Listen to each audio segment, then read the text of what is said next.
E aí, beleza? No dia 13 de novembro, o Congresso nos Estados Unidos realizou uma nova audiência sobre o tema de OVNIs. O evento contou com depoimento de especialistas e ex-militares e cientistas, trazendo à tona o que alimenta ainda mais o interesse público por esse mistério. Entre os principais objetivos dessa audiência estavam em buscar por maior transparência do governo e o esclarecimento sobre possíveis ameaças à segurança nacional. Os relatos incluíram evidências de avistamentos por pilotos militares, dados coletados por órgãos oficiais e a existência de supostos programas secretos que investigam e recuperam objetos de origem desconhecidas. Tudo isso levanta a questão, né? Até que ponto o governo dos Estados Unidos está disposto a compartilhar o que sabe, né? Durante a audiência, algumas denúncias se destacaram. Luiz Elizondo, ex-líder do programa de identificação de ameaças aeroespaciais do Pentágono. Ele criticou a falta de transparência de um órgão chamado Arrow, e esse órgão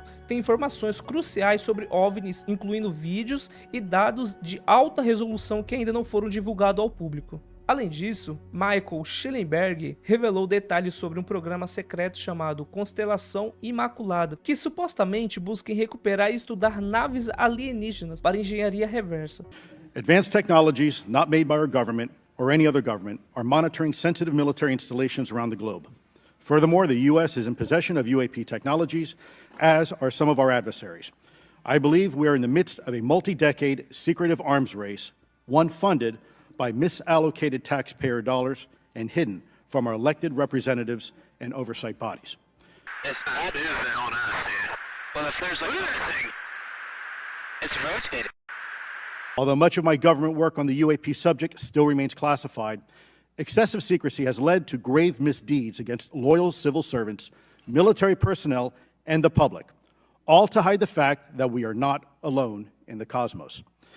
Apesar de o Pentágono negar essas alegações, Schellenberg argumentou que o governo dos Estados Unidos tem uma história de encobrir informações sensíveis sobre OVNIs. Tim Gallaudet, um almirante aposentado, mencionou interações misteriosas entre objetos não identificados e pilotos militares. Além de avistamentos frequentes de objetos submersíveis não identificados nos oceanos, ele destacou que essas ocorrências subaquáticas podem apresentar riscos para a segurança marítima. Um dos pontos mais intrigantes foi a possibilidade de OVNIs serem controlados por inteligências não humanas.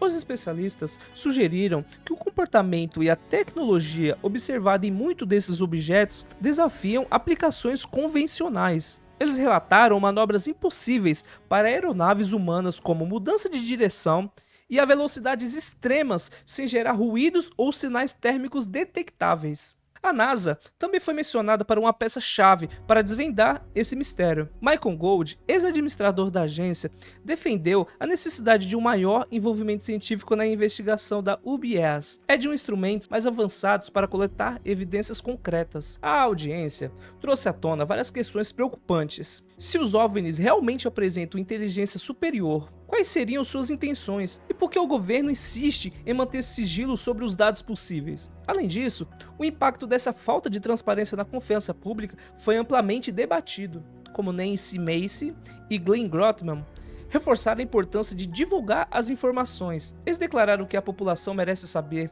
se os OVNIs representam uma ameaça real ou um avanço tecnológico que poderia beneficiar a humanidade. Apesar de nenhuma prova conclusiva sobre a origem dos OVNIs ter sido apresentada, as discussões reforçam a crescente pressão por respostas. O tema antes, relegado à ficção científica, agora ocupa um papel importante em debates políticos e científicos. A questão permanece: estaremos à beira de uma revelação histórica ou os mistérios dos OVNIs continuará intrigando todos nós, né? Beyond its existing archives, NASA could act as a clearinghouse for civilian and commercial UAP data.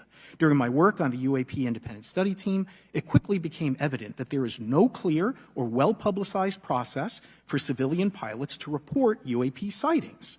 The stigma associated with UAP hampers the number of pilots that would report such phenomena, but even for those who overcome the stigma, I believe the current FAA guidance is largely unknown and poorly understood.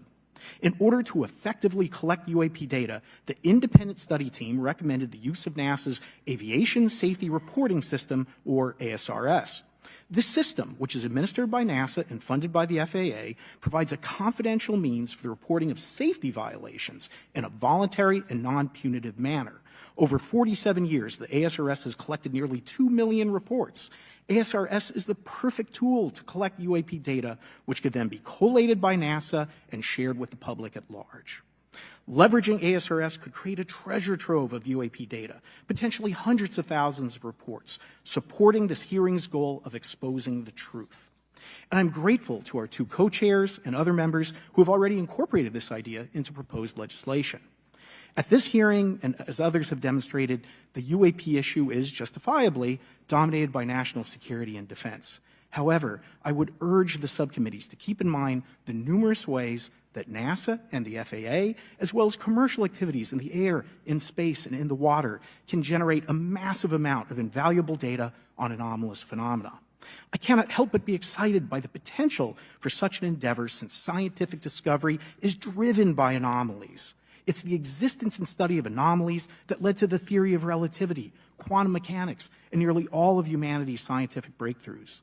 This is why the study of UAPs should be embraced, since whatever is occurring, the chance to garner new knowledge should never be ignored. We must be thorough in collecting information, fearless in making conclusions, and open to following the data, no matter how mundane or extraordinary the results may be. I began this testimony by praising the Joint Subcommittee members for their courage, and I will end by echoing that sentiment. As the saying goes, the truth is out there. We just need to be bold enough and brave enough to face it.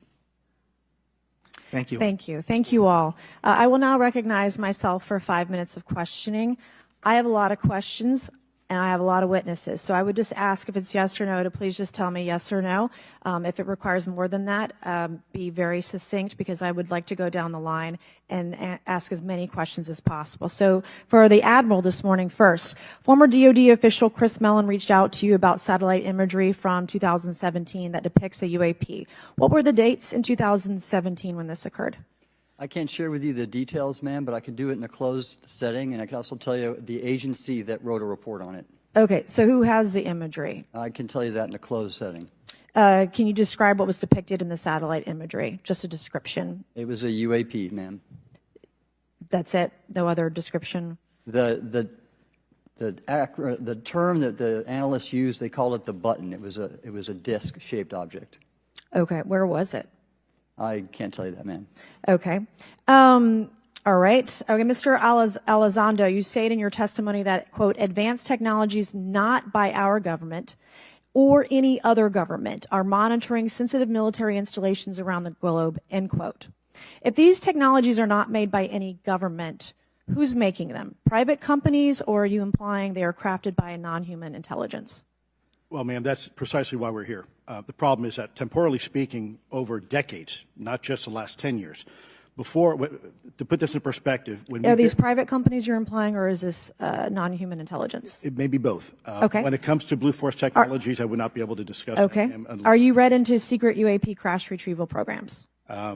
We would have to have a conversation in a closed session, ma'am. I signed documentation 3 years ago that restricts my ability to discuss specifically crash retrievals.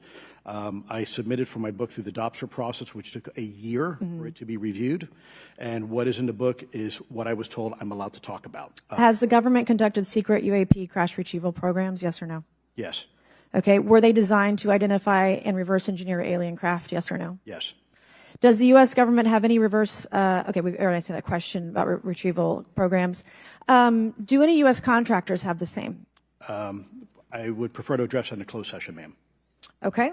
In your book, you mentioned government employees who've been injured by UAPs, placed on leave, and receiving government compensation for their injuries. Is that correct? That is correct. How can the government deny we have recovered craft if they're paying people because they've been injured by recovered craft? Ma'am, that's a great question. That's why I think we're here again, because I've seen the documentation by the U.S. government for several of these individuals who have sustained injuries as a result of a UAP incident.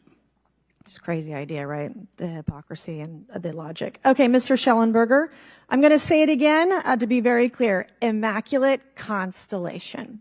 What's its mission and how are they funded? Its mission is to, as I stated, its mission is to, it's an unacknowledged special access program. Its mission is to document UAPs. Okay, and do you, for your story and your report, do you have more than one credible source? I do. Sourcing, okay. I do. And then why do you believe your sources to be credible? How do you judge the veracity of the documentation you've been provided about this program? I checked the sources, and they are who they say they are. They are current or former government officials. I wanted to also add that I did not specify that they were Defense Department employees. I didn't specify the agency nor the gender. Would they have included non-government employees, people that aren't employed by the government? These are, I'm comfortable saying that these are government or previously government employees. Any of them currently employed by a private contractor or private contractors? I'd rather not say. Okay. What's the key takeaway, just a few seconds, about the Immaculate Constellation document you provided us today? I think that what the American people need to know is that the U.S. military and intelligence community are sitting on a huge amount of visual and other information, still photos, video photos, other sensor information, and they have for a very long time. And it's not those fuzzy photos and videos that we've been given. There's very clear High images, res. high resolution. How many visuals, graphics, videos, photos? I mean, I've been told hundreds, maybe thousands. I mean, I also wanted to say, because there was some conversation around concern around the revealing of these materials, revealing the source collections, but some of these are shot from helicopters using normal videos of oceans. I just think that's absurd that somehow you're going to be revealing some secret U.S. technology by revealing that you've photographed orbs off the coast of Kuwait. Okay, thank you. I have 8 seconds. Mr. Gold, did the NASA Independent Study Team get briefed on what you call OSAP? Very quickly. I flagged the Advanced Aerospace Weapons System Classification Program to our chair and our DFO. We did not get briefed, but I believe it is definitely worth looking into. That was probably the largest UAP review effort ever, and I think produced a lot of interest data, including revealing Nimitz. I don't know if my fellow witness Lou might want to, he did yeoman's work on it, might want to comment. Okay. All right, I'm going to turn to Mr. Moss.